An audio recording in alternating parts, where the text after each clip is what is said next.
ఖచ్చితంగా సాధన చేయగలిగితే మీకు వచ్చిన రోగాలు కానీ సమస్య. గుడికి ఎందుకు వెళ్తాం? దండంగా పెట్టుకుంటాం అంటే మీరు ఏమంటారంటే మా అబ్బాయి కారు కావాలి, మా అమ్మాయికి మంచి మూడు కావాలి, సాఫ్ట్వేర్ మూడు కావాలి, బిల్డింగ్లు కావాలి అనుకుంటారు. అది కాదు. ఇంకా ఏం కోరుకుంటాం? సరే, పెద్దవాళ్ళు ఉంటారు, వాళ్ళు ముసలోళ్ళు అయిపోయిన తర్వాత వాళ్ళు దేవుడిని ఏం కోరుకుంటారు? మీ భాషలో చెప్తారు. ఏం కోరుకుంటారు పెద్దవాళ్ళు ముసలోళ్ళు అయిపోయిన తర్వాత?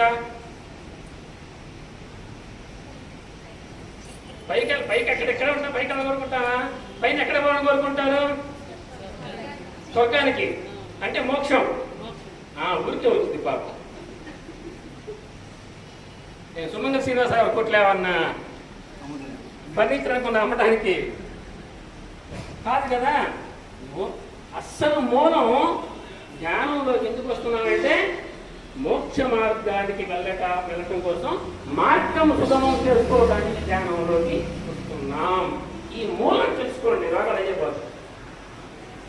ఇప్పుడు రోగాలు పడకు చిట్కా చెప్తా, అద్భుతంగా దాంతో మీకు ధ్యానం చేపిస్తాయి. ఈరోజు చిన్న ముద్రే, అది పెద్ద ముద్రే కాదండి, చిన్న ముద్రే. ఆ ముద్రలో కూర్చోబెట్టి ధ్యానం చేపిస్తాను. ఆ ముద్రని రోజుకు ఉదయం గంట సాయంత్రం గంట చేస్తే అద్భుతంగా రోగాలు మొత్తం పోతాయి. అట నీ కూడా పెద్దలు చెప్తున్నా, నేను కూడా చెప్తున్నా, నాకు తెలియదు అండోయ్. అదేందా?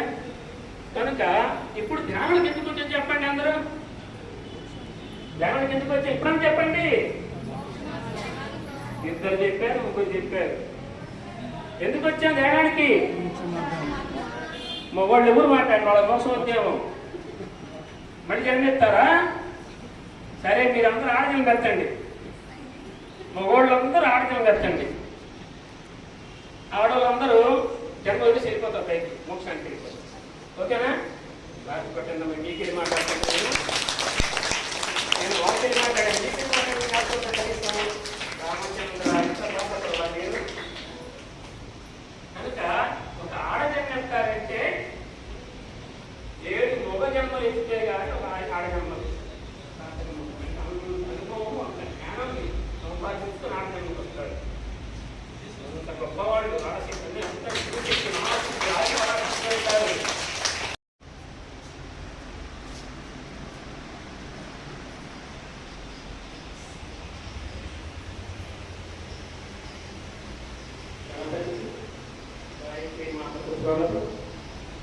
శ్రీ విరాట్ కోహ్లీ వీరభద్రేంద్ర స్వాముల వారికి,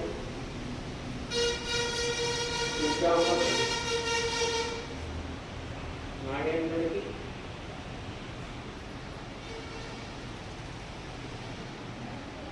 సర్వదేవతలకు, సద్గురువులకు, సప్తర్షులకు, గురుమండలానికి, ఋషిమండలానికి, మహాపంచభూతములకు స్వాగతం.